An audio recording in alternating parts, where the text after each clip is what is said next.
siang Bapak Ibu. Siang. Saya ucapkan terima kasih atas kehadiran Bapak Ibu yang sudah meluangkan waktunya untuk hadir di ruangan ini pada kegiatan diseminasi modul 1.4 budaya positif sebagai salah satu tugas saya sebagai calon guru penggerak angkatan 9 dari Kota Denpasar. Sebelum kegiatan ini saya mulai, mari kita mengaturkan panganjali umat. Om Swastiastu. Bapak Ibu, sekali lagi saya ucapkan selamat datang dan terima kasih sudah hadir pada kesempatan kali ini untuk mengikuti kegiatan pengibasan Bapak Ibu budaya positif di lingkungan SMK PG 5 Denpasar. Sebelum kegiatan ini kita mulai, mari sempurnakan kegiatan ini dengan doa agar apapun kegiatan yang kita lakukan hari ini dapat berjalan lancar serta dapat memberikan manfaat kepada Bapak Ibu semua. Berdoa akan saya pandu menurut keyakinan Hindu dengan mengambil sikap amustikarana. Untuk agama lain disilakan menyesuaikan. Berdoa untuk agama dan kepercayaan masing-masing. Berdoa mulai.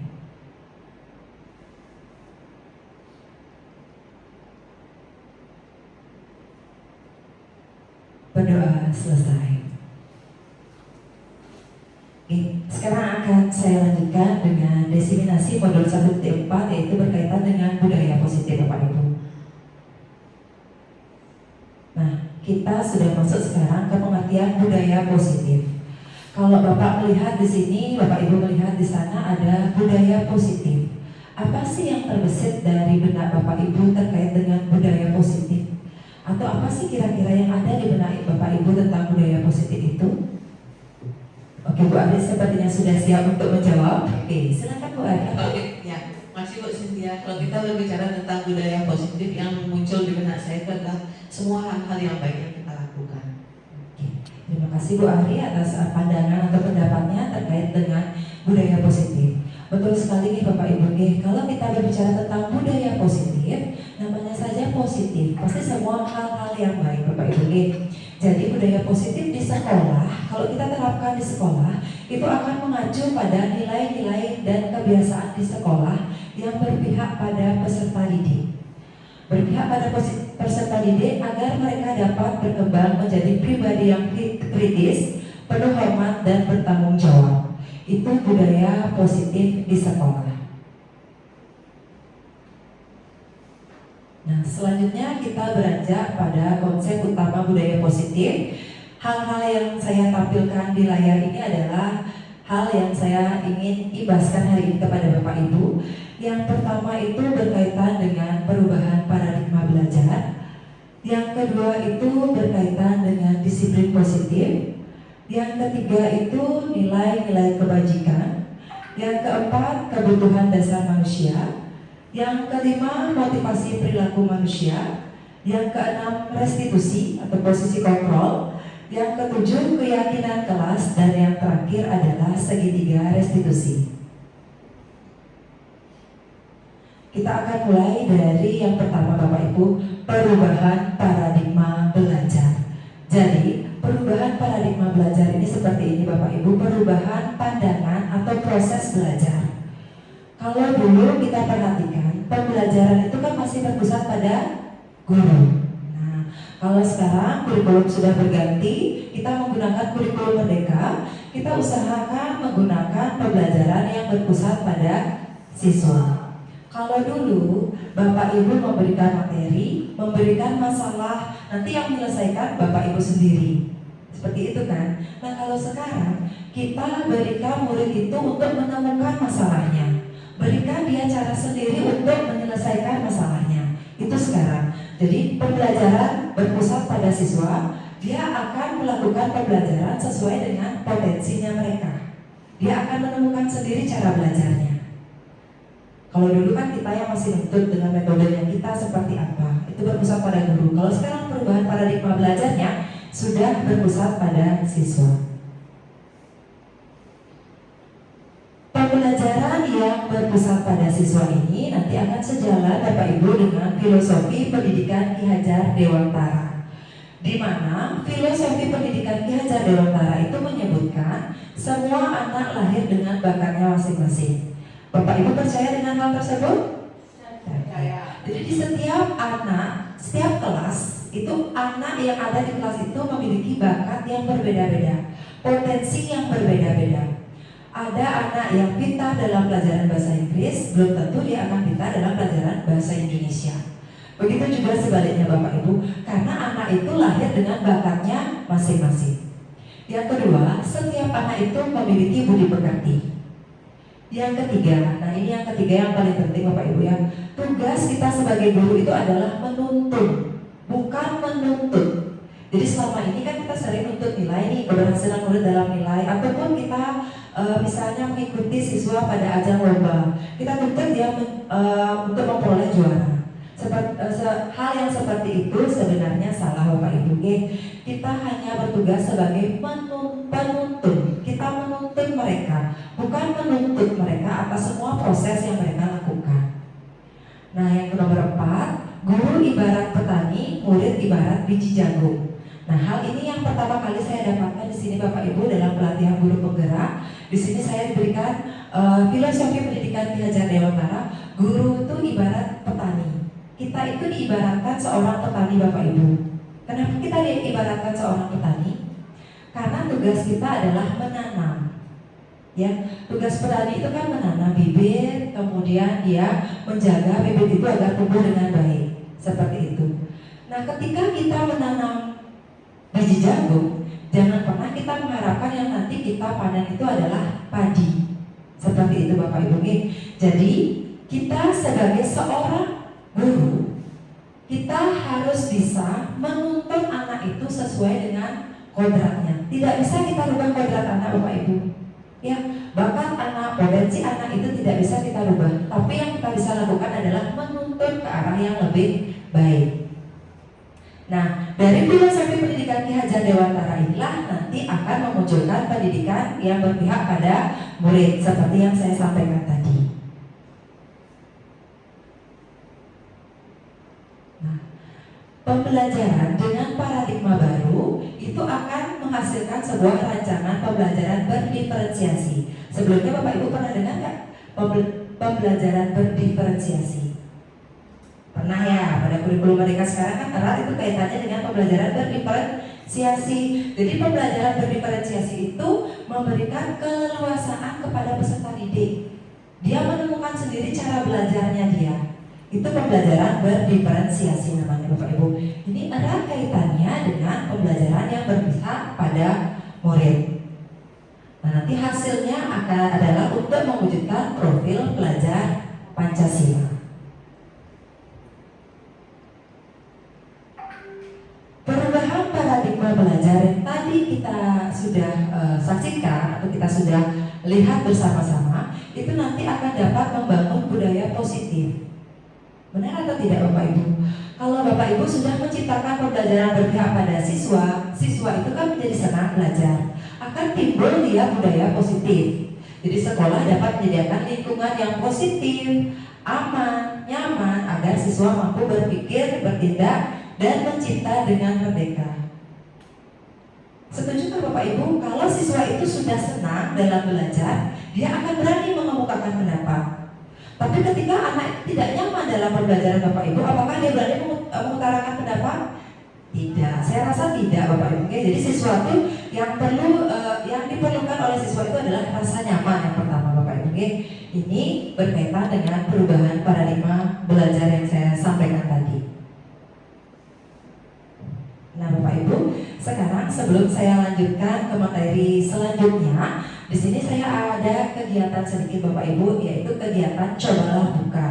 Saya ingin meminta kepada Bapak Ibu, mungkin dari Bapak Ibu ada yang mengepalkan tangan, teman yang di sebelahnya berusaha untuk membuka kepalan tangan Bapak Ibu. Nanti teman yang berusaha itu silakan berusaha sekuat mungkin, apakah Bapak Ibu dengan candaan, dengan menghardik seperti itu kepada teman di sebelah Bapak Ibu untuk berusaha membuka kepala tangan Bapak Ibu. Coba Bapak Ibu, kita lakukan kegiatan cobalah buka. Siapa yang mengepalkan tangan, mungkin siapa yang berusaha membuka, mungkin silakan Bapak Ibu dicoba Bapak Ibu. Tidak mengepalkan tangan semua, tapi satu orang mengepalkan tangan. Ya, teman yang berikutnya Iya. Teman yang berikutnya berusaha, ya ada yang memberikan jajan supaya temannya terbuka, seperti itu Bapak Ibu. Coba, nah dicoba buka kepalanya. Oke, oke, saya lihat ada yang berhasil membuka kepala tangan. Bu Ari berhasil membuka kepala tangannya Buke Mas dengan cara menggelinting. Kemudian untuk yang lainnya ada berhasil? Ada yang berhasil, ya, dengan cara atau tekniknya yang berbeda-beda. Nah, apa kaitannya ini kegiatan cobalah buka Bapak Ibu? Tadi ada yang berhasil, ada yang tidak berhasil, seperti itu. Yang jadi pertanyaan saya adalah untuk Bapak Ibu yang mengepalkan tangan, itu kendalinya ada di mana Bapak Ibu? Kendali tangan itu terbuka atau mengepal itu ada di mana? Apakah di tangan Bapak Ibu atau di teman Bapak Ibu yang berusaha? Kendali itu ketika Bapak Ibu tadi mengepalkan tangan, kemudian teman Bapak Ibu berusaha untuk membuka kepala tangan itu. Ada yang berhasil, ada yang tidak. Pertanyaan saya, kendali atau tanggung jawab yang tangan mengepal tadi itu ada di mana? Saya Bu Cynthia. Oke, Bu Ari. Sebenarnya kendalinya itu ada di diri kita sendiri. Iya. Yang bisa membuka tangan itu tergantung dari usaha kita sendiri. Apakah kita akan membuka atau tidaknya itu.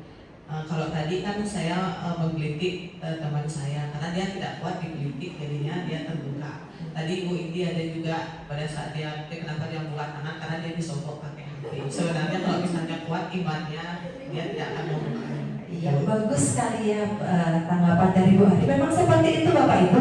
Jadi kendali atau kontrol atau tanggung jawab atas diri Bapak Ibu itu ada di Bapak Ibu sendiri. Bapak Ibu mau buka apa talang tangannya ini? Kalau mau buka dia akan terbuka dengan gampang. Tapi kalau tidak, Bapak Ibu akan bertanggung jawab untuk tetap mengepalkan tangan Bapak Ibu. Nah itulah nanti yang akan kaitannya dengan kontrol, teori kontrol yang selanjutnya akan kita bahas. Nah, ini akan kita bahas Bapak Ibu. Miskonsepsi tentang teori kontrol. Miskonsepsi itu apa Bapak Ibu? Konsep yang salah atau kesalahpahaman. Ya, jadi ada beberapa kesalahpahaman tentang teori kontrol. Jadi yang pertama itu adalah ilusi guru mengontrol murid. Selama ini Bapak Ibu percaya nggak Bapak Ibu itu bisa mengontrol siswa? Percaya ya. Jadi Bapak Ibu percaya bahwa Bapak Ibu itu bisa mengontrol siswa. Tapi terkadang ketika Bapak Ibu mengontrol siswa, Bapak Ibu melakukan paksaan sana. Benar atau tidak? Benar atau benar? Nah, ya benar sekali ya. Bukan hanya Bapak Ibu, saya pun juga masih seperti itu. Saya masih memiliki pemahaman bahwa saya dapat mengontrol murid saya. Padahal itu adalah pemahaman yang salah. Yang kedua adalah ilusi bahwa kritik dapat membuat merasa bersalah serta mampu menguatkan karakter. Ketika ada anak yang bersalah, Bapak Ibu kritik dia, Bapak Ibu kasih tahu kesalahannya dia dengan harapan dengan yang Bapak Ibu sampaikan tadi itu dapat merubah karakter. Sering kan kita gunakan seperti itu. Nah tapi itu adalah miskonsepsi Bapak Ibu atau kesalahpahaman. Ya, terkadang ketika kita memberikan kritik, kita ngomong sama murid kenapa kamu melakukan itu, seperti itu ya, sehingga memunculkan rasa bersalah pada siswa. Yang terjadi bukan merubah karakter Bapak Ibu. Yang terjadi cenderung mereka akan menyembunyikan kesalahan mereka. Ya, terus yang nomor 3, ilusi bahwa orang dewasa berhak memaksa itu hampir sama dengan ilusi guru mengontrol murid tadi dengan paksaan. Kita mengontrol anak karena kita lebih dewasa atau di posisi kita lebih tinggi, kita sebagai guru, kita berhak memaksa murid untuk melakukan apa yang kita inginkan. Itu salah. Dan yang terakhir adalah ilusi bahwa semua penguatan positif, efektif, dan bermanfaat. Jadi selama ini mungkin kita berpikir ketika kita memberikan pemahaman yang positif kepada siswa, siswa itu akan berubah ke arah yang lebih baik. Tidak semua siswa dapat seperti itu Bapak Ibu. Kembali kepada karakter masing-masing anak. Yang selanjutnya adalah disiplin positif. Kalau kita bicara disiplin, erat kaitannya dengan apa kira-kira Bapak Ibu? Peraturan, tata tertib. Apalagi kalau kita kita bicara tentang disiplin, peraturan, tata tertib, sanksi. Ya, kalau kita udah bicara disiplin, berarti kita erat kaitannya dengan yang tadi saya sebutkan tadi. Padahal kalau kita cermati bersama, disiplin itu berasal dari kata disiplinan, yang artinya belajar, Bapak Ibu. Ketika Bapak Ibu itu disiplin, Bapak Ibu itu sedang belajar sebenarnya. Belajar untuk apa? Belajar untuk tanggung jawab terhadap nilai-nilai yang Bapak Ibu yakini. Itu namanya disiplin. Bapak Ibu belajar untuk bertanggung jawab tentang nilai-nilai yang Bapak Ibu yakini. Itu namanya disiplin.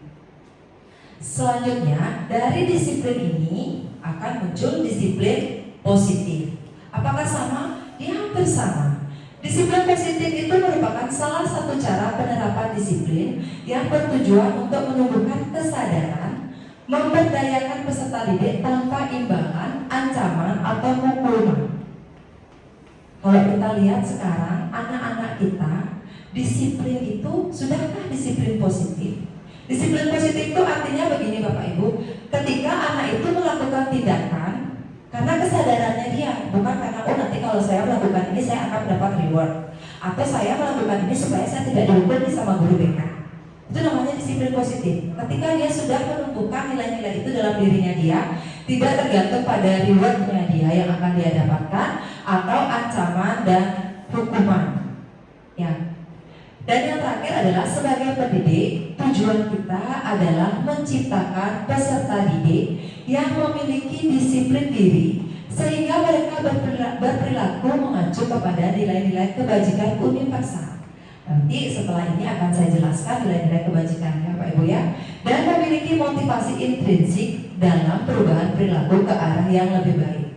Tujuan pendidikan yang mengacu pada disiplin positif.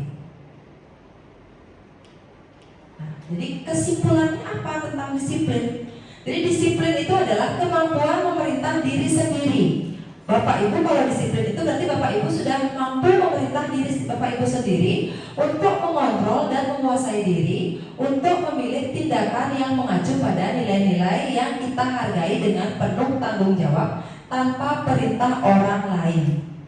Bapak Ibu melakukan itu karena kesadaran Bapak Ibu, karena tanggung jawab Bapak Ibu tanpa perintah orang lain. Tanpa Bapak Ibu pernah melihat, oh kalau saya tidak melakukan ini padahal ada kepala sekolah saya loh nanti di sana. Itu namanya belum Bapak Ibu memiliki disiplin. Ya. Nah, nilai-nilai yang kita hargai adalah nilai kebajikan, sifat positif manusia yang merupakan tujuan mulia yang ingin dicapai setiap individu. Jadi nilai kebajikan itu adalah nilai yang ingin dicapai setiap individu, yaitu nilai-nilai yang terkandung dalam profil pelajar Pancasila. Ada berapa Bapak Ibu? Ada 6 dimensinya. Nah, sekarang kita masuk sudah ke nilai kebajikan. Apa sih nilai kebajikan itu Bapak Ibu? Nilai kebajikan itu adalah nilai yang kita sepakati bersama, terlepas dari agama, suku, bahasa, bangsa, dan ras. Ada beberapa yang menyebut nilai kebajikan, ada bisa kita ambil dari profil pelajar Pancasila yang jumlahnya 6 tadi ya.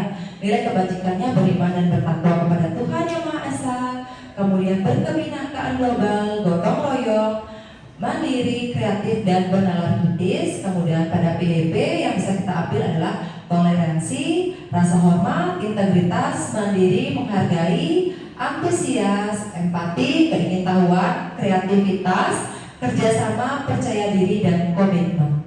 Sedangkan pada keterampilan hidup, nilai kebajikan yang bisa kita ambil adalah dapat dipercaya, lurus hati, pendengar yang aktif, tidak merendahkan orang lain, dan memberikan yang terbaik pada diri.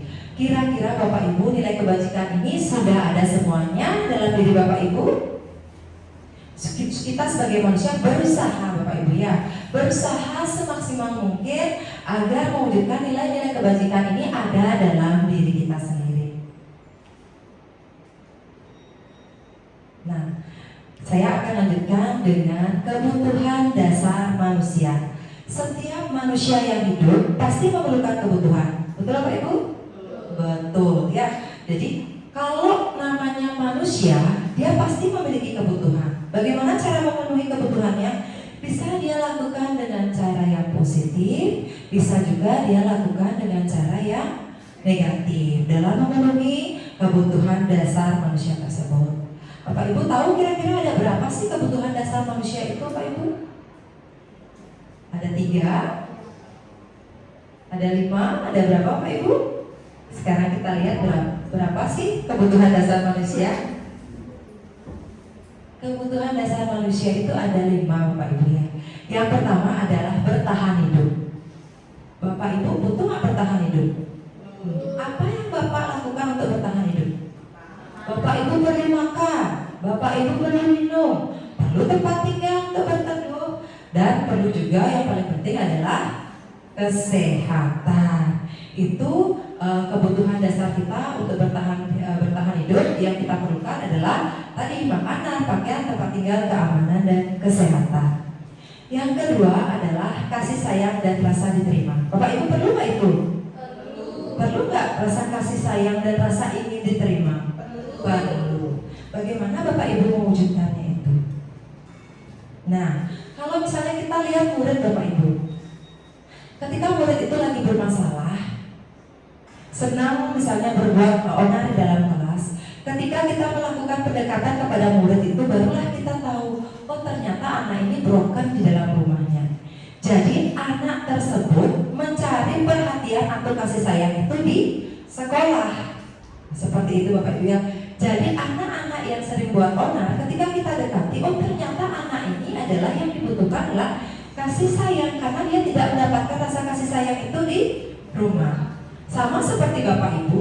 Nah, ketika misalnya Bapak Ibu kangen dengan pasangan Bapak Ibu, terutama yang ibu-ibu ini, tidak jarang ibu-ibu itu ngambek untuk mendapatkan perhatian. Betul? Nah, benar kan? Nah, atau mungkin saya saja sendiri seperti itu ya. Jadi ketika kita ingin disayang, kita ingin diterima seperti itu, kita tidak bisa bilang bahwa kita kangen, kita butuh perhatian. Gengsi ya Pak Ibu, sama seperti murid ya, gengsi untuk mengatakan seperti itu. Kita ngambek, kita sehingga pasangan kita itu kalau peka dia akan tahu bahwa pasangan ini adalah kurang kasih sayang, misalnya seperti itu. Kurang shopping juga bisa jadi ya. Sama juga murid, dia tidak bisa mengutarakan itu, caranya bagaimana? Berbuat onar dia di dalam kelas, sehingga kita dekati dia, kita beri dia perhatian. Ternyata itu yang dia butuhkan, karena dia tidak mendapatkan perhatian di rumahnya. Yang ketiga adalah kebutuhan dasar manusia itu berkaitan dengan penguasaan. Nah, penguasaan ini erat kaitannya dengan harga diri, keinginan untuk dianggap memimpin, berprestasi, diakui, dan didengar. Tidak jarang seperti ini Bapak Ibu, penguasaan itu misalnya seperti ini. Ketika ada proses diskusi, jadi yang kita ambil adalah pendapatnya si A. Si A-nya akan merasa bangga karena pendapatnya yang digunakan. Itulah penguasaan diri, penguasaan Bapak Ibu. Ketika kita merasa dihargai. Oh, ketika apa yang kita utarakan itu yang digunakan. Itu adalah penguasaan. Kira-kira Bapak Ibu butuh nggak penguasaan ini? Saya rasa Bapak Ibu pasti juga butuh ini ya. Kemudian kebebasan. Kebebasan ini berkaitan dengan mandiri, memiliki pilihan, mencoba hal baru, mampu mengendalikan arah dirinya. Bapak Ibu perlu kebebasan Bapak Ibu? Bapak Ibu senang merasa bebas? Atau Bapak Ibu merasa ingin terikat seperti itu? Saya rasa tidak ada manusia yang ingin merasa terus diikat. Nilai kebebasan ini erat kaitannya dengan mandiri sama memiliki pilihan. Nah, kalau di kelas itu biasanya supaya memunculkan kebutuhan dasar murid itu dalam kebebasan, kita bisa misalnya latih pada saat anak itu berdiskusi. Kamu maunya diskusi kelompok, ibu yang menentukan kelompoknya atau kamu yang menentukan kelompoknya. Di sana dia akan terpenuhi kebutuhannya, yaitu kebebasan. Coba Bapak Ibu tidak menggunakan itu, Bapak Ibu langsung baiklah anak-anak, ibu akan bentuk kelompok. Jadi nomor 1 sampai 5 itu kelompok 1. Anak itu akan merasa terbebani. Itu bukan pilihan mereka. Ya, tapi ketika Bapak Ibu memberikan kebutuhan kebebasan, dia akan bisa menentukan kelompok. Kita kasih dia pilihan, ibu tentukan atau kamu yang menentukan. Jadi nanti dia akan bertanggung jawab dengan kita berikan kebebasan itu dia akan bertanggung jawab dengan pilihannya. Dan yang terakhir, ini saya rasa yang paling penting. Menurut saya pribadi, ini benar paling penting. Kenapa? Kita itu butuh bermain, Bapak Ibu ya. Kita butuh keluar, refreshing. Kita butuh humor, betul nggak? Nggak ada manusia itu yang serius terus. Seserius-seriusnya manusia, pasti dia memiliki rasa humor juga. Kemudian antusiasme dan tertawa. Siapa sih di sini yang tidak bisa tertawa? Seserius-seriusnya, kembali lagi, seserius-seriusnya manusia, pasti dia pernah tertawa. Tidak pernah tidak, Bapak Ibu. Pasti dia memiliki rasa humor.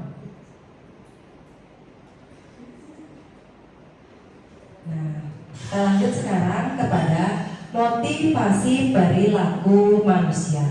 Motivasi, apa sih itu motivasi? Dorongan untuk orang melakukan sesuatu. Itu motivasi, Bapak Ibu. Nah, ini ada teori motivasi perilaku manusia.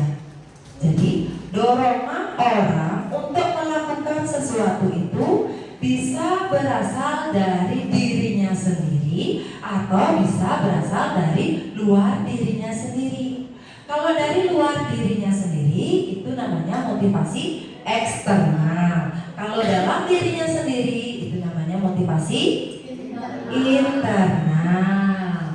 Jadi kalau motivasi eksternal itu, ketika orang itu terdorong atas motivasi eksternal, akan muncul pertanyaan, Bapak Ibu. Kalau motivasi itu dorongan itu berasal dari luar, akan muncul pertanyaan, apa yang akan terjadi apabila saya tidak melakukannya?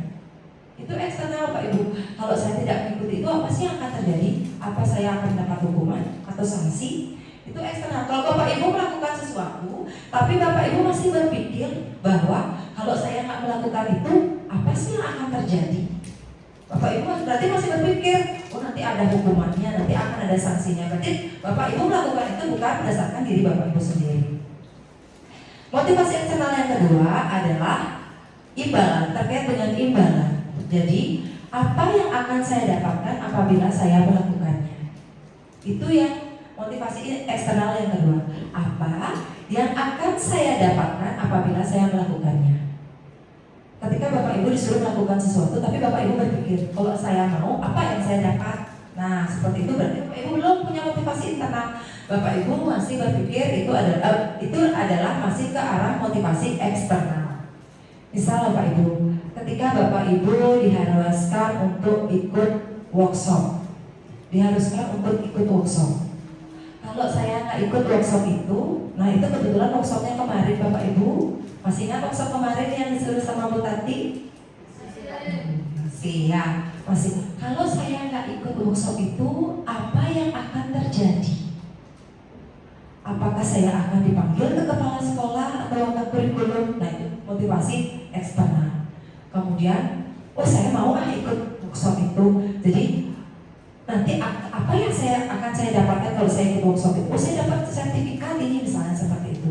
Itu eksternal. Jadi Bapak Ibu kalau misalnya disuruh ikut pelatihan tanpa sertifikat, apakah Bapak Ibu mau? Tidak. Berarti itu masih motivasi eksternal. Kalau internal itu misalnya seperti ini. Saya mau ikut workshop, walaupun tidak dapat sertifikat, setidaknya saya dapat pengetahuan baru. Sama seperti hari ini Bapak Ibu, hari ini Bapak Ibu saya diseminasikan tentang budaya positif. Saya tidak bisa memberikan apa-apa kepada Bapak Ibu, tapi dengan Bapak Ibu mengikuti diseminasi hari ini, secara tidak langsung Bapak Ibu akan mendapatkan pemahaman, walaupun Bapak Ibu tidak mendapatkan sertifikat. Ya, seperti itu.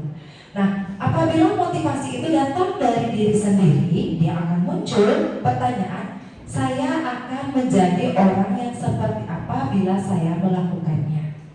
Seperti itu ya. Saya akan menjadi orang yang seperti apa bila saya melakukannya? Itu motivasinya sudah dari diri sendiri. Nah, yang ingin saya tanyakan seperti ini Bapak Ibu, ada hal sepele misalnya terkait dengan kehadiran Bapak Ibu di sekolah. Kita 7:30 sudah mulai pembelajaran. Bapak Ibu berusaha jam 7 sudah ada di sekolah. Itu apa sih motivasi Bapak Ibu sehingga Bapak Ibu datang jam 7? Pembelajaran dimulai 7:30. Apa motivasi Bapak Ibu untuk melakukan itu? Apakah Bapak Ibu itu takut dimarahin kepala sekolah? Atau Bapak Ibu merasa bahwa saya adalah contoh bagi murid-murid saya. Jadi kalau saya datang terlambat, saya akan dicontoh hal yang sama oleh murid saya. Yang mana Bapak Ibu? Ya, tentu saja kalau Bapak Ibu sudah melakukan hal yang tadi yang saya sebutkan tadi, pelajaran mulai setengah 8, Bapak Ibu jam 7 sudah ada di sekolah, Bapak Ibu dengan dorongan bahwa saya ingin memberikan contoh kepada murid saya, berarti Bapak Ibu sudah mempunyai motivasi internal dalam diri Bapak Ibu. Sampai di sini ada yang ingin ditanyakan Bapak Ibu? Sudah, Jadi ini terkait dengan motivasi perilaku manusia. Nah, motivasi perilaku manusia itu erat kaitannya dengan hukuman. Benar nggak? Kayak yang saya sebutkan tadi, anak-anak datang tidak terlambat karena dia takut dihukum. Ya, erat kaitannya dengan hukuman, erat kaitannya dengan konsekuensi, dan satu hal baru yang baru juga saya pelajari yaitu berkaitan dengan restitusi. Jadi kalau hukuman, yang namanya hukuman itu sifatnya adalah tidak terencana atau tiba-tiba. Apakah Bapak Ibu dari rumah sudah merencanakan akan menghukum siswa? Kan tidak. Ketika Bapak Ibu melihat siswa itu bermasalah seperti itu, refleks Bapak Ibu menghukum. Ya, jadi hukuman itu tidak terencana atau tiba-tiba. Yang kedua, murid tidak tahu apa yang akan terjadi. Yang ketiga, bersifat satu arah, dan hukuman itu bisa hukuman fisik atau psikis. Fisik itu Bapak Ibu suruh anak itu jongkok bangun, push up seperti itu. Psikis itu biasa dengan lontaran perkataan Bapak Ibu. Sebenarnya lontaran perkataan itu bisa lebih menyakitkan Bapak Ibu. Akan diingat terus oleh siswa. Misalnya apalagi terlebih kita memberikan hukuman dengan kata-kata yang tidak pantas. Kamu goblok, kamu bego, dan lain sebagainya. Itu akan terngiang-ngiang dalam kepala murid kita walaupun sampai mereka lulus nanti. Selanjutnya itu adalah konsekuensi. Kalau yang namanya konsekuensi itu terencana Bapak Ibu, terencana atau disepakati sesuai peraturan. Konsekuensi itu apabila dia melanggar peraturan, ada konsekuensinya. Ketika anak itu alpa lebih dari 5 kali, konsekuensinya adalah orang tuanya akan dipanggil ke sekolah. Itu konsekuensi.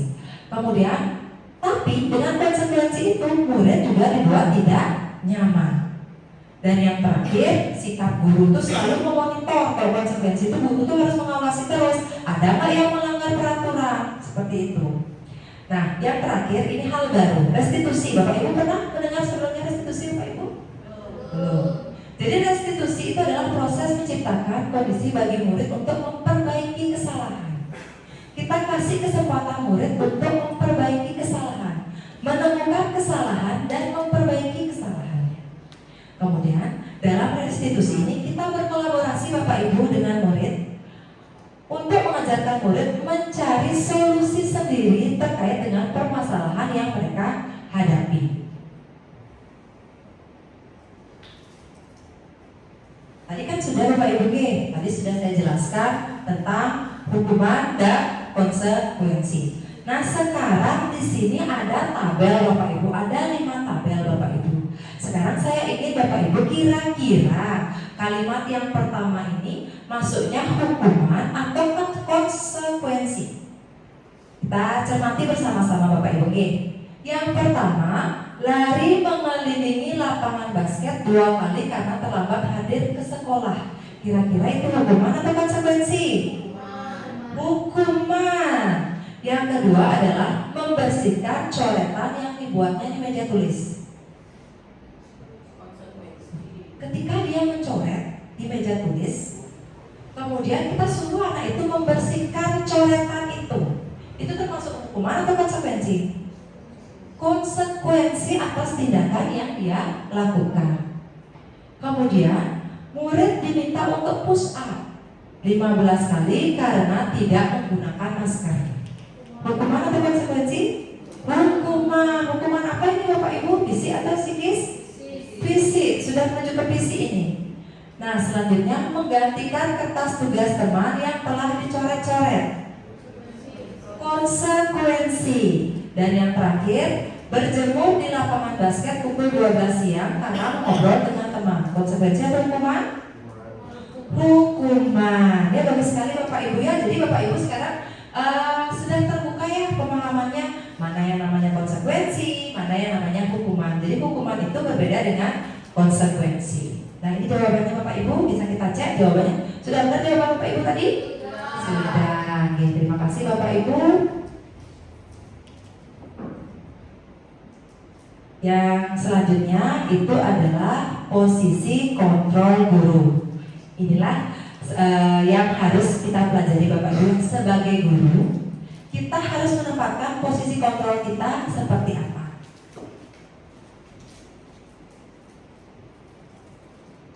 Ada 5 posisi kontrol Bapak Ibu. Yang pertama adalah penghukum, yang kedua pembuat merasa bersalah, yang ketiga sebagai teman, yang keempat pemantau, yang kelima adalah sebagai manajer. Sebelum saya menjelaskan 5 posisi kontrol guru ini, kira-kira dari yang saya tampilkan ini, Bapak Ibu sering menempatkan diri Bapak Ibu di posisi yang mana? Penghukum, teman, ada lagi Bapak Ibu? Manajer. Oke. Jadi kita biasa menempatkan diri kita sebagai penghukum. Ketika anak bersalah, kita hukum dia langsung. Kemudian ada sebagai teman. Ya, sebagai teman. Kalau sebagai teman itu kita ajak anaknya berbicara. Kamu kenapa sih? Ayo kerjakan tugasnya, kan sudah ibu ajari. Seperti itu namanya posisinya sebagai teman. Kalau manajer, dia akan mengeluarkan pertanyaan-pertanyaan untuk memecahkan permasalahan pada siswa. Sekarang kita lihat Bapak Ibu. Nah, ini adalah posisi kontrol guru. Ini tidak bisa saya, ini Bapak Ibu ya, tidak bisa saya tunjuk karena layarnya kontras. Oke, jadi begini Bapak Ibu. Posisi kontrol guru itu sebagai penghukum, pembuat merasa bersalah, teman, pemantau, dan manajer. Ketika Bapak Ibu memposisikan diri Bapak Ibu sebagai penghukum dan pembuat merasa bersalah, berarti yang muncul nanti di sana adalah identitas gagal. Ya, perilaku kontrolnya negatif. Jadi seperti ini misalnya Bapak Ibu sebagai penghukum. Bapak Ibu akan perbuatan Bapak Ibu itu seperti apa kalau penghukum? Bapak Ibu nunjuk, kamu ini seperti itu. Ya, ketika guru itu marah, dia akan nunjuk kan. Saya tidak pungkiri ketika saya marah, apalagi murid itu sudah berulang kali kita nasihati, kita tunjuk. Kamu tidak bisa ibu kasih tahu. Itu perbuatan kita Bapak Ibu. Nah ini perkataannya. Kalau kamu tidak melakukannya akan saya hukum kamu, saya keluarkan kamu dari kelas. Itu posisi Bapak Ibu sebagai penghukum. Kalau sudah posisi Bapak Ibu sebagai penghukum, bagaimana hasilnya? Otomatis hasilnya adalah murid akan memberontak dan pendendam. Kalau dia tidak memberontak, minimal dia jadi pendendam. Betul nggak? Saya jadi wali, atau Bapak Ibu jadi wali, pasti Bapak Ibu pernah mendengar curhatan murid. Saya melakukan itu karena gurunya duluan Bu, karena bapaknya duluan Bu. Jadi yang kita lakukan ketika kita menunjuk anak kita yang menghukum anak, bukan perubahan karakter yang muncul, tapi identitas gagal yang menjadi pemberontak dan pendendam. Jadi anaknya seperti itu. Oke. Kemudian kalau kita memposisikan diri kita sebagai pembuat orang merasa bersalah, kita akan ceramah Bapak Ibu. Kita ceramahi anak itu. Terus kita kasih tahu dia, kamu ini salah tahu. Yang kamu lakukan ini tidak benar. Masa segitu aja kamu? Terus kita kasih ceramah sehingga anak itu mengalami rasa bersalah. Oh ternyata benar ya, saya salah loh kayak gini. Sehingga dia akan menimbulkan kekecewaan Bapak Ibu. Kita buat kata-kata yang mengecewakan anak tersebut. Hasilnya bagaimana? Kalau kita terus tanya anak tersebut tentang kesalahannya dia akan selalu menyangkal. Dia akan mencari alasan untuk berbohong. Kalau kita gunakan posisi kontrol sebagai pembuat orang merasa bersalah. Jadi identitas gagal di sana. Nah, bagaimana kalau kita mau memunculkan identitas berhasil? Kita perilaku yang kita gunakan adalah sebagai teman tadi ya, sebagai teman. Apa yang kita lakukan untuk memposisikan diri kita sebagai teman? Kita membuatkan alasan-alasan untuk murid kita. Maksudnya begini, ayo nak bantu ibu kerjakan tugasmu. Yuk kerjakan tugasnya nak. Kita kasih dia alasan, bantu ibu kerjakan tugasmu. Memang bagus seperti itu Bapak Ibu. Jadi anak itu merasa dekat dengan kita. Tapi tidak jarang kalau kita memposisikan diri kita sebagai teman, ya jadinya bagaimana? Murid itu ada yang melunjak kan? Ya, oh guru tuh yang dekat sama saya, gitu misalnya. Pasti nanti saya dibantu seperti itu. Atau mau memunculkan ketergantungan dari murid. Saya sudah biasa nih dibantu. Jadi kalau besok saya tidak mengerjakan PR, guru tersebut akan mengutarakan yang sama. Ayo nak buat PR-nya. Jadi dia akan menjadi ketergantungan dengan kita. Nah, bagaimana dengan pemantau? Kalau pemantau, posisi kontrol Bapak Ibu, terus Bapak Ibu pantau anak itu, kapan dia berbuat salah, kapan dia berbuat benar. Itu sebagai pemantau Bapak Ibu. Ya, nanti kalau dalam pemantau, kalau ketika murid itu melakukan kesalahan, kita ulangi lagi. Kamu tahu nggak peraturan di sekolah ini? Kamu tahu nggak keyakinan yang kamu langgar? Nanti terus seperti itu dia Bapak Ibu ya. Jadi murid itu bagaimana hasilnya? Dia akan menyesuaikan bila diawasi. Dia ikut aturan, bukan ada ibunya. Kalau tidak ada ibunya, dia tidak akan ikut aturan. Itu yang terjadi apabila kita memposisikan diri kita sebagai pemantau. Nah, bagaimana dengan posisi sebagai manajer? Kalau kita memposisikan diri kita sebagai manajer, kita akan mengajukan pertanyaan-pertanyaan ya kepada anak-anak tersebut. Kayak yang tadi, apa yang kamu yakini nak? Kemudian kalau kamu meyakininya, kamu kira-kira kamu dapat nggak memperbaiki kesalahan kamu? Ketika anak itu berbuat salah, ajak dia untuk mencari solusi dalam dia menemukan atau memecahkan permasalahannya. Ajak dia bersama-sama. Kamu salah nggak? Salah Bu. Sekarang apa yang akan kamu lakukan? Nanti dia akan bertanggung jawab sendiri Bapak Ibu. Untuk sebagai manajer, ini mudah-mudahan berhasil Bapak Ibu. Mungkin Bapak Ibu di sini ada yang mengajar di kelas 12 P3 ya, dengan karakter anak yang luar biasa. Saya berusaha, tapi saya tidak mengatakan bahwa saya berhasil, tapi saya saat ini sedang berusaha memposisikan diri saya sebagai manajer. Kemarin saya panggil anak tersebut di perpustakaan. Saya balikan sama dia, kesalahanmu apa? Sekarang ibu kasih kamu untuk menentukan apa yang selanjutnya kamu lakukan. Kebetulan kemarin lagi ada masalah dengan seorang guru, jadi dia menentukan sendiri. Dia yang bertanggung jawab dengan pilihannya. Jangan kita yang nyuruh, tapi kita yang mengarahkan dia. Sekarang kamu salah, apa yang harusnya kamu lakukan? Dan murid ini berjanji akan menemui guru yang diajak berbuat masalah. Sebagian murid, karena ini terjadinya satu kelas, ini sebagian murid sudah berusaha untuk mencari guru yang bersangkutan. Mudah-mudahan dengan kontrol diri sebagai manajer ini dapat merubah membawa hasil yang baik terkait dengan penguatan watak atau karakter siswa. Nah, kalau tadi yang guru katakan, kalau yang ini ada yang murid berkatakan. Yang murid katakan, kalau Bapak Ibu sebagai penghukum, Bapak Ibu marahin muridnya, tidak jarang murid itu saya nggak peduli Bu. Nah, tidak jarang seperti itu, betul nggak? Murid itu kan jadi pemberontak. Nah, ini kata-kata yang disampaikan murid sesuai dengan posisi kontrolnya Bapak Ibu. Kemudian dampak bagi muridnya itu seperti apa, sama kaitan dengan dunia yang berkualitasnya seperti apa. Nah, sekarang ada tabel lagi nih Bapak Ibu. Sekarang kita cermati sekarang bersama-sama Bapak Ibu.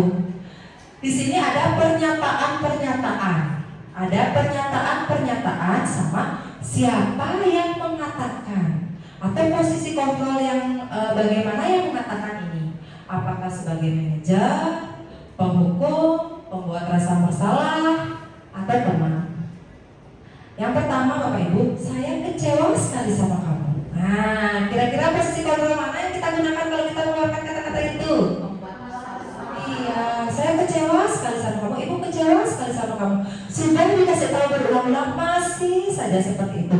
Berarti kita memposisikan diri kita sebagai orang yang membuat rasa bersalah. Yang kedua, kamu tidak pernah benar melakukan apa yang ibu suruh. Kira-kira sebagai apa posisi kontrolnya di sana Pak Ibu? Kamu tidak pernah benar melakukan apa yang ibu suruh. Sebagai apa itu? Penghukum. Ya, kita hukum dengan kata-kata seperti itu. Nah, sekarang untuk selanjutnya, ayolah lakukan demi ibu bapak. Nah, kira-kira apa di sana? Ya, sebagai teman. Kemudian, apakah kamu mau mendapatkan stiker bintang hari ini? Nah, kira-kira ini apa? Kamu mau nggak dapat stiker bintang hari ini? Nah, jadi dia akan mendapat reward dia, dipantau sama gurunya. Sebagai apa posisinya? Sebagai pemantau. Anak itu mau melakukan sesuatu kalau dia diawasi. Kemudian, bagaimana kamu bisa menyelesaikan masalah ini? Nah, apa yang akan kamu lakukan untuk menyelesaikan masalah ini? Jadi sebagai apa di sini Bapak Ibu? Manajer. Dan yang terakhir, kamu selalu yang paling terakhir. Kira-kira sebagai apa? Kamu selalu paling terakhir dalam mengerjakan ini. Itu adalah sebagai pembuat rasa bersalah. Kamu selalu paling terakhir.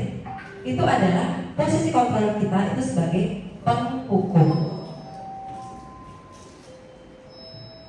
Nah, ini jawabannya Bapak Ibu. Saya kecewa sekali dengan kamu. Itu berarti kita sebagai pembuat orang merasa bersalah. Kamu tidak pernah benar melakukannya. Itu penghukum.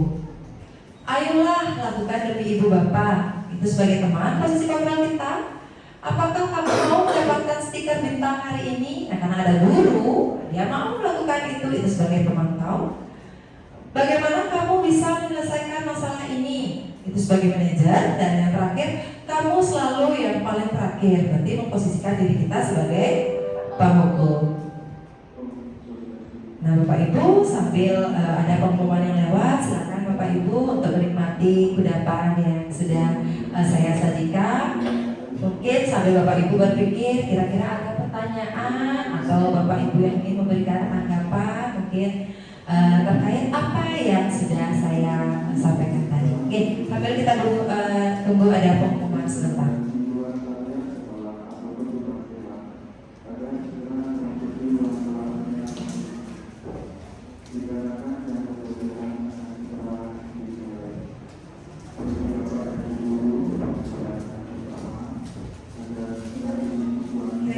Kalau sudah seperti itu, ada nggak penambahan pemahaman Bapak Ibu tentang budaya positif di sekolah Bapak Ibu? Ada.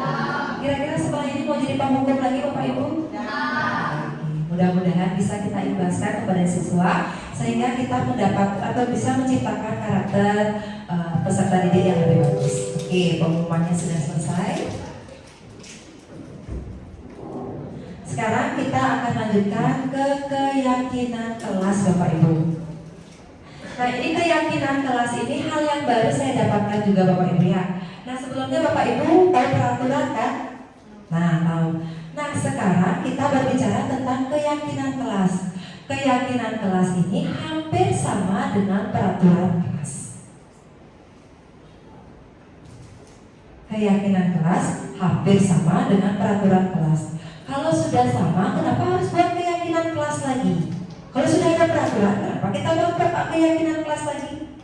Nah, jadi keyakinan kelas ini adalah nilai-nilai kebajikan atau prinsip universal yang disepakati bersama. Kalau buat keyakinan kelas, yang namanya keyakinan kelas, kita buatnya di kelas dengan siapa? Dengan siswa yang kita ajak di kelas. Ya, nanti akan saya jelaskan tentang bagaimana cara membuat keyakinan kelas ini. Bisa Bapak Ibu nanti praktekkan ketika awal semester. Bapak Ibu jadi wali kelas, kita buat keyakinan kelas dalam kelas tersebut. Jadi kita buat nilai-nilai yang mereka yakini. Ini atas kesepakatan bersama. Setelah itu mereka harus bertanggung jawab untuk melaksanakan keyakinan yang mereka sepakati.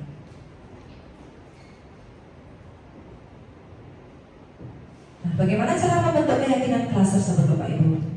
Keyakinan kelas itu bersifat lebih abstrak.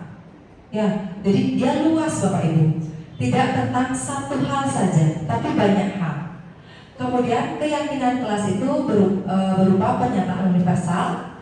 Pernyataan keyakinan kelas dibuat dalam bentuk positif. Saya ulangi, keyakinan kelas itu dibuat dalam bentuk yang positif. Kalau selama ini Bapak Ibu lihat peraturan itu banyak nggak pakai kata dilarang. Dilarang rokok, ya. Kemudian jangan buang sampah sembarangan, masih ada kata jangan. Dilarang, tidak boleh, seperti itu. Nah, kalau di keyakinan kelas, apa bedanya dengan peraturan? Dia dibuat dalam bentuk positif, jadi tidak menggunakan kata tidak boleh, jangan, dilarang. Itu tidak ada dalam keyakinan. Ya, jadi dalam keyakinan kelas itu dia memahami nilai-nilai kebajikan. Jadi tidak menggunakan kata tidak boleh, jangan atau dilarang. Keyakinan kelas ini hendaknya tidak terlalu banyak Bapak Ibu. Nanti kalau misalnya Bapak Ibu buat keyakinan kelas, Bapak Ibu buat 20 poin misalnya seperti itu terlalu banyak Bapak Ibu ya. Nanti Bapak Ibu bisa saring kira-kira yang mana bisa digunakan. Kemudian keyakinan kelas hendaknya sesuatu yang dapat diterapkan dalam lingkungan kelas tersebut. Apa yang bisa dilakukan dalam kelas tersebut, itu yang Bapak Ibu buat dalam keyakinan kelas. Kemudian, semua warga kelas ikut berkontribusi dalam pembuatan keyakinan kelas. Keyakinan kelas itu buat siapa? Bukan guru, bukan kepala sekolah, bukan rapat dewan guru, bukan. Tapi keyakinan kelas itu adalah Bapak, Ibu, dan siswa di kelas tersebut yang buat. Kemudian bersedia meninjau kembali keyakinan kelas dari waktu ke waktu. Kalau kita misalnya sudah buat keyakinan kelas, kira-kira ada yang melenceng, itu bisa kita rubah ya sesuai dengan kebutuhan waktu. Nah, ini yang saya maksudkan tadi Bapak Ibu. Peraturan itu ada kata dilarang seperti itu. Ini adalah contoh peraturan. Selalu kembalikan buku pada tempatnya. Mohon maaf ada kesalahan tulis. Selalu kembalikan buku pada tempatnya. Kalau kita rubah menjadi keyakinan, selalu kembalikan buku pada tempatnya identik dengan apa dia? Tanggung jawab, seperti itu. Dilarang mengganggu orang lain. Pakai kata dilarang dia di sana. Jadi kalau keyakinan kan tidak menggunakan kata tidak boleh, dilarang ke hal yang positif. Kalau tidak boleh mengganggu orang lain, arahnya kemana? Ke saling menghormati, menghargai, seperti itu. Jadi nanti keyakinan kelas itu dibuatnya seperti yang sebelah kanan Bapak Ibu, seperti itu, tidak menggunakan kata dilarangnya. Hadir di sekolah 15 menit sebelum pembelajaran dimulai. Jadi itu erat kaitannya dengan komitmen. Selain komitmen, kita menghormati orang, menghormati guru yang sudah datang duluan. Kemudian dilarang menggunakan kekerasan, itu identik dengan keselamatan, menghormati orang lain. Kemudian dilarang menggunakan narkoba, kesehatan, bergantian menunggu giliran, berarti menghormati orang lain. Gunakan masker, itu erat kaitannya dengan kesehatan. Jangan berlari di kelas atau koridor, kita ganti dengan keselamatan.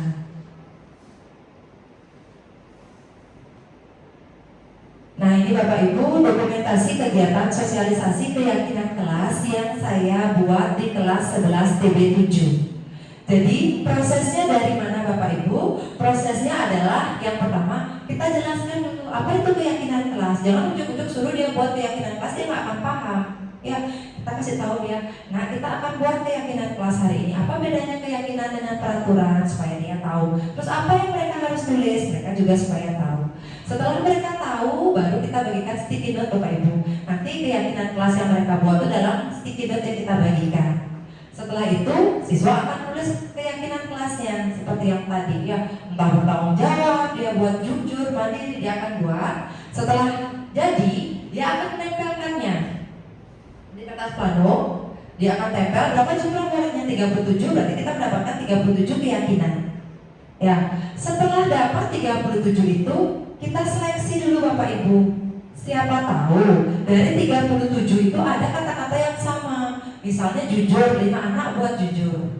Jadi kita jadikan satu aja, cabut lagi 4 sticky note-nya, sisa 1 jujurnya. Seperti itu Bapak Ibu. Oke. Nah, kebetulan untuk di kelas 11 TB7 menghasilkan 8 keyakinan kelas. Itu saya proses seleksi dulu menghasilkan 8 keyakinan kelas. Lalu setelah hasilnya ada 8 keyakinan kelas, kita tanyakan, kamu sepakat nggak dengan keyakinan kelas ini? Kalau mereka mengatakan sepakat, silakan dilanjutkan dengan penandatanganan keyakinan kelas. Seperti itu. Nah, ini yang terakhir Bapak Ibu ya, materi yang terakhir yaitu segitiga restitusi. Segitiga restitusi ini adalah proses menciptakan kondisi bagi murid untuk memperbaiki kesalahan mereka. Kita tidak mencari kesalahan, tapi kita berusaha memperbaiki kesalahannya, sehingga mereka bisa kembali pada kelompok mereka dengan karakter yang lebih kuat. Melalui restitusi, guru dapat membantu murid menjadi lebih memiliki tujuan, disiplin positif, serta memulihkan dirinya setelah berbuat salah. Kemudian membantu murid untuk jujur pada diri sendiri dan mengevaluasi dampak dari kesalahan yang dilakukan, serta memberikan penawaran, bukan paksakan. Kayak tadi saya sampaikan, suruh dia pilih apa yang akan dilakukan ketika dia tahu berbuat salah. Segitiga yang namanya segitiga ya seperti ini ya bentuknya Bapak Ibu. Jadi yang pertama adalah menstabilkan identitas, lalu naik menjadi validasi tindakan yang salah, dan yang terakhir adalah menanyakan keyakinan. Seperti ini dia tahapan segitiga restitusi. Pertama, menstabilkan identitas. Yang kedua, memvalidasi tindakan yang salah, dan yang terakhir adalah menanyakan keyakinan. Pada saat menstabilkan identitas, apa yang harus Bapak Ibu lakukan? Yang Bapak Ibu lakukan adalah Bapak Ibu memiliki prinsip bahwa membuat kesalahan adalah bagian dari proses pembelajaran. Bapak Ibu bisa bertanya kepada siswanya, nggak apa-apa, berbuat salah itu wajar, ya. Tidak ada manusia yang sempurna, seperti itu. Ibu atau bapak juga pernah kok melakukan itu. Itu adalah bagian dari menstabilkan identitas. Jadi Bapak Ibu membuat prinsip bahwa membuat kesalahan itu adalah bagian dari proses pembelajaran. Setelah Bapak Ibu menstabilkan identitas, selanjutnya Bapak Ibu memvalidasi tindakan yang salah. Ini prinsipnya adalah setiap perilaku memiliki upaya memenuhi suatu kebutuhan. Kalau murid itu melakukan kesalahan, dia punya alasan tidak Bapak Ibu? Pasti punya. Disinilah tempatnya Bapak Ibu tanyakan. Kamu pasti punya alasan mengapa kamu melakukan itu. Kamu senang ya tadi ribut di kelas? Kamu senang ya kalau mengganggu teman? Di sini tempatnya Bapak Ibu di memvalidasi tindakan yang salah. Padahal kamu bisa melakukan yang lebih buruk dari ini ya. Nah, saya Bapak Ibu sindir seperti itu. Di sini dia Bapak Ibu. Kamu patut bangga karena telah memiliki sesuatu yang penting buat kamu. Ya, itu letaknya di memvalidasi tindakan yang salah. Dan yang terakhir adalah menanyakan keyakinan. Ini tahap yang terakhir dari segitiga restitusi. Bapak Ibu memiliki prinsip bahwa teori kontrol bahwa pada dasarnya kita termotivasi secara intrinsik. Tumbuhkan motivasi intrinsik dari anak tersebut untuk mengakui kesalahannya dan mencari cara dalam menyelesaikan masalahnya. Apa keyakinan kelas kita nak? Apa yang sudah kamu langgar? Selanjutnya apa yang akan kamu lakukan? Ini letaknya di menanyakan keyakinan. Yang tadi posisi sebagai manajer tersebut mengeluarkan pertanyaan-pertanyaan itu, pertanyaan seperti ini. Berikan dia cara untuk menyelesaikan masalahnya sendiri. Selama ini mungkin bukan segitiga yang Bapak Ibu gunakan, yang sudah lingkaran Bapak Ibu gunakan dalam proses menyelesaikan masalah siswa, terkadang tidak juga berhasil. Nah, kenapa seperti itu Bapak Ibu? Yang kita butuhkan sekarang adalah konsisten. Ketika dia tidak berhasil, apa yang harus kita lakukan? Segitiga nggak berhasil, segi 4 mungkin Bapak Ibu lingkaran Bapak Ibu. Tidak ya. Jadi segitiga ini coba kita konsisten lakukan terus Bapak Ibu ya. Yang perlu kita lakukan adalah konsisten untuk melakukan tahapan-tahapan yang ada dalam segitiga restitusi. Nah, ini adalah contoh video ketika saya melakukan segitiga restitusi di kelas 10 KL2.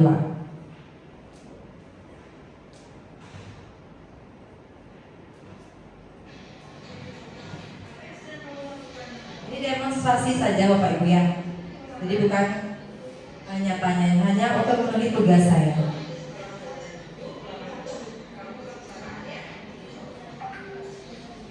Jadi ini adalah ketika murid itu menggunakan HP di dalam kelas. Padahal kita sudah sepakat bahwa kita harus bijak menggunakan HP. Nah, tadi ketika ulangan ibu lihat kamu mencari jawaban kamu menggunakan ponsel ketika menjawab ulangan yang ibu berikan. Kita menstabilkan identitas terlebih dahulu.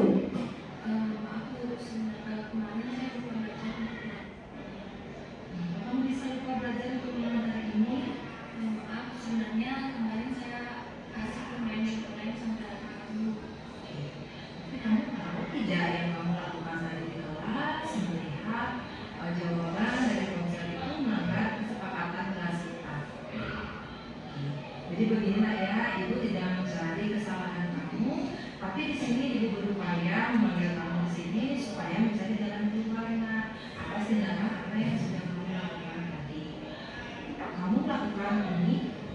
melakukan mencari jawaban tadi lewat Google, itu pasti ada alasannya.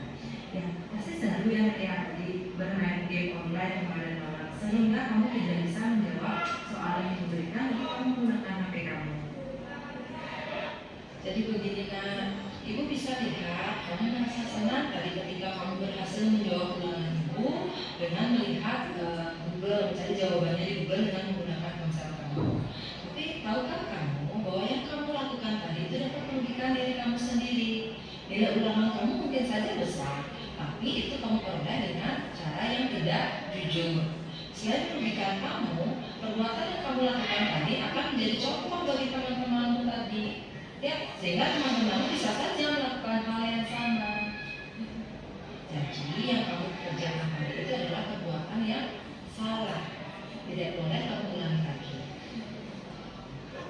Sekarang nanti kita bicara tentang keyakinan. Di proses menanyakan keyakinan. Saya dan mana yang belum kamu tunjukkan. Seharusnya kita bicara Betul sekali ya. Keyakinan kelas kita. Kita tanyakan dia apa yang dia sudah langgar, lalu berikan dia arahan untuk menyelesaikan masalahnya. Apakah pada saat itu kamu sudah tidak menggunakan ponselmu? Tidak, ya. Jadi kamu tidak menggunakan ponsel bukan pada waktunya. Tapi kamu mendapatkan rasa senang di sana. Menurut Ibu, ada cara untuk mendapatkan rasa senang tanpa merugikan dirimu. Bagaimana menurut kamu?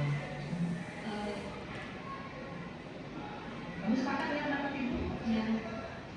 Nah sekarang mari kita selalu menggunakan keyakinan keras kita ya. Kita sudah buat keyakinan, kita taati keyakinan kita. Saya mengatakan tidak mengulang kesalahan lagi. Saya mengatakan kepada dosen saya sebagai seluruh teman kelas saya tidak akan mengulang kesalahan lagi. Maaf, saya minta maaf sekali lagi. Permintaan maafmu Ibu terima dengan harapan kamu tidak mengulangi kesalahan kamu. Karena ya sekali lagi itu akan menjadi contoh yang tidak baik untuk anak-anakmu dan juga akan memberikan dirimu sendiri karena kamu bersikap tidak jujur. Ya, terima kasih. Hari ini memaafkan kesalahanmu. Setelah ini silakan ikuti pelajaran selanjutnya. Jangan diulangi lagi kesalahanmu ya Nak. Ya, terima kasih. Silakan. Sudah Bapak Ibu, ketika kita menanyakan keyakinan kelas, kita tanyakan kesalahan dia apa kesepakatan yang dia langgar, kemudian bagaimana dia menyelesaikan masalahnya. Tuh. Bapak Ibu, untuk presentasi saya hari ini tentang penerapan budaya positif sudah berakhir Bapak Ibu. Saya ucapkan terima kasih banyak atas waktu luang Bapak Ibu untuk menghadiri diseminasi budaya positif di sekolah. Semoga apa yang saya sampaikan hari ini dapat bermanfaat bagi Bapak Ibu. Mungkin ke depan Bapak Ibu sudah paham apa itu hukuman, konsekuensi, kemudian bagaimana cara Bapak Ibu untuk menempatkan posisi kontrol Bapak Ibu. Bisa Ibu terapkan nanti. Oh, kalau saya sebagai penghukum, ini yang akan saya hasilkan peserta didik seperti ini nanti hasilnya. Kalau saya sebagai teman, ini yang hasilnya. Jadi kalau menurut kita atau kita simpulkan bersama-sama yang paling bagus posisi kontrolnya sebagai yang mana Bapak Ibu?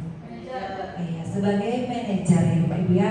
Kita utarakan pertanyaan-pertanyaan yang dapat menumbuhkan watak atau karakter yang baik bagi peserta didik kita. Ya, Bapak Ibu, sekali lagi saya ucapkan terima kasih. Saya tutup kegiatan ini dengan Parama Santi. Om Santi Santi Santi Om.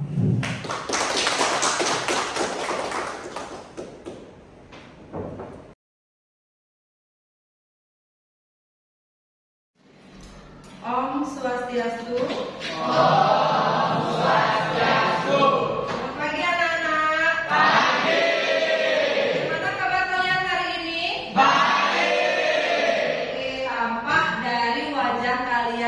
Senyum-senyum sumringah untuk mengikuti pembelajaran Ibu hari ini. Nah, sebelum hari ini kita lanjutkan materi pembelajaran, kita akan membuat keyakinan kelas dulu anak-anak. Kalian pernah dengar nggak keyakinan kelas? Belum. Oke, kalau belum, sekarang Ibu jelaskan ya. Jadi keyakinan kelas itu sama seperti peraturan. Nah,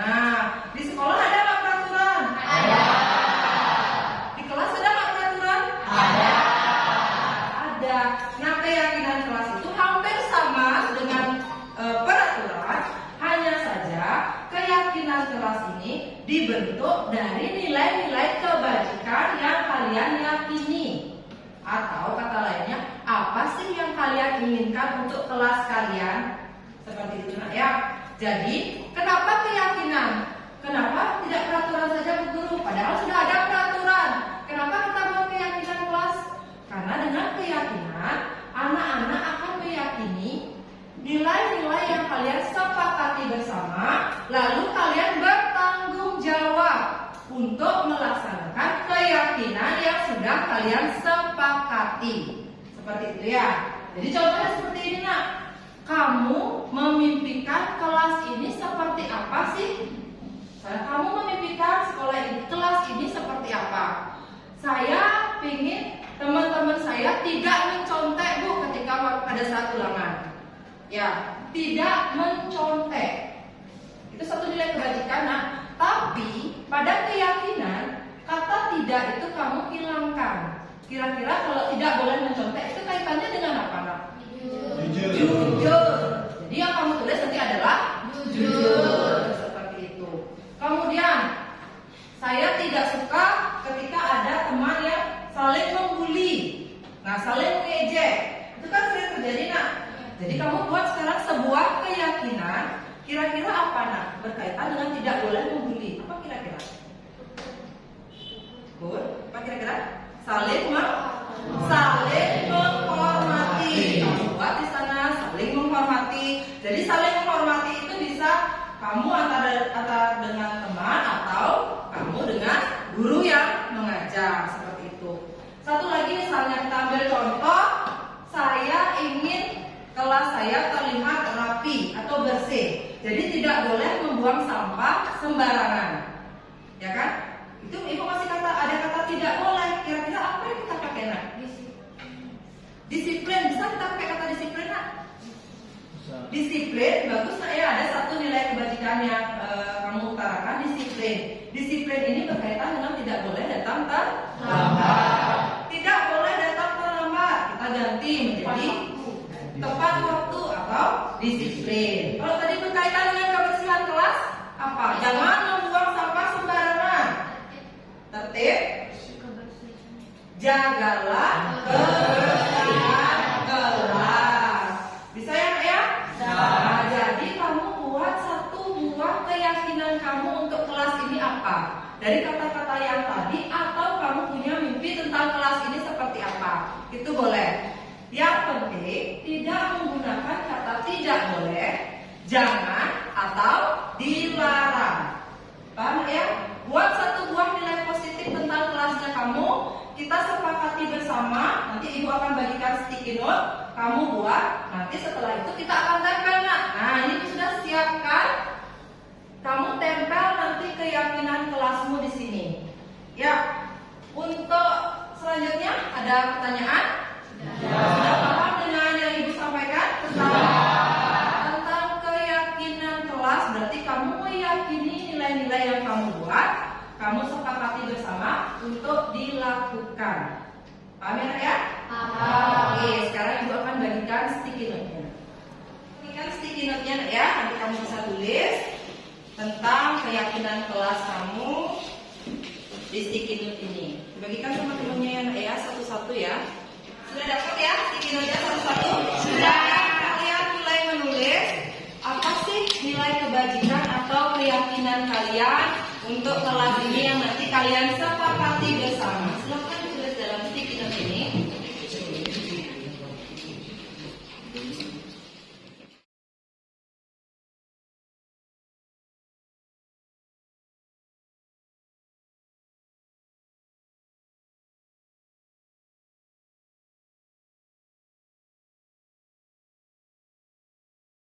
Sudah selesai membuat keyakinan kelas? Sudah. Kalau sudah, Ibu akan minta anak-anak satu persatu untuk menempel keyakinan kelas yang kamu buat pada sticky note itu di depan. Ya, setelah itu Ibu akan seleksi. Kalau nanti ada yang sama, kita cukup gunakan satu saja. Paham anak-anak? Paham.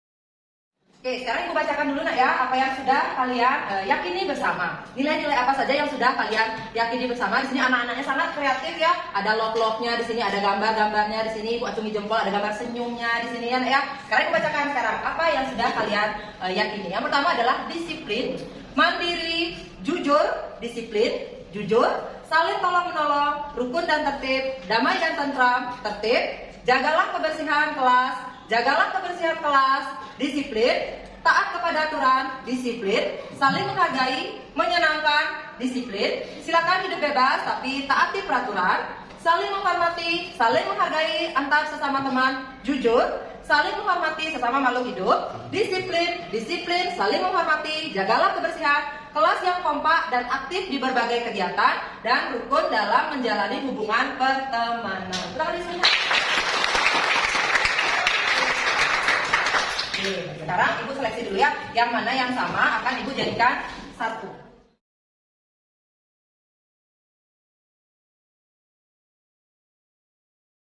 Oke, setelah Ibu seleksi dari keyakinan yang sudah kamu tulis, ada beberapa jawaban yang sama, Ibu jadikan satu di sini. Sekarang ini memunculkan ada berapa keyakinan di sini, Nak? Keyakinan kelas 11 TB 7. Yang pertama, di kelas harus saling bekerja sama, harus disiplin, mandiri, menjaga kebersihan kelas, saling menghargai antar sesama teman, jujur, tertib, dan kompak. Jadi jumlahnya ada 8. Berikan tepuk tangan 8 kali. 8 kali untuk keyakinan kelas 11 TB 7. Berarti kita sepakat tentang keyakinan kelas ini? Sepakat. Karena kalian sudah sepakat tentang keyakinan kelas yang kalian buat, kalian harus bertanggung jawab dengan keyakinan ini dengan cara apa?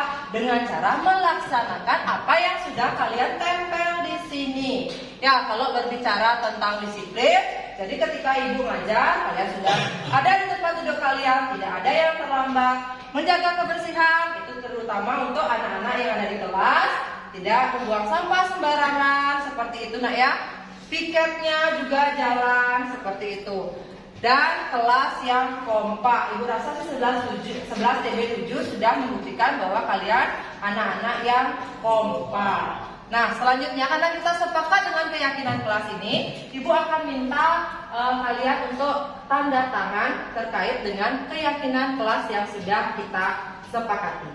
Oke.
Perkenalkan, nama saya Kadek Marcel Karisma. Saya sangat senang bisa diajak membuat keyakinan kelas, karena dengan membuat keyakinan, kita menjadi lebih bertanggung jawab tentang apa yang sudah kita sepakati. Kenalkan, nama saya Nika Tutriana Puspita. Saya sangat senang diajak membuat keyakinan kelas, karena dengan keyakinan kelas kita bisa membuat mimpi tentang kelas kita ke arah yang lebih positif.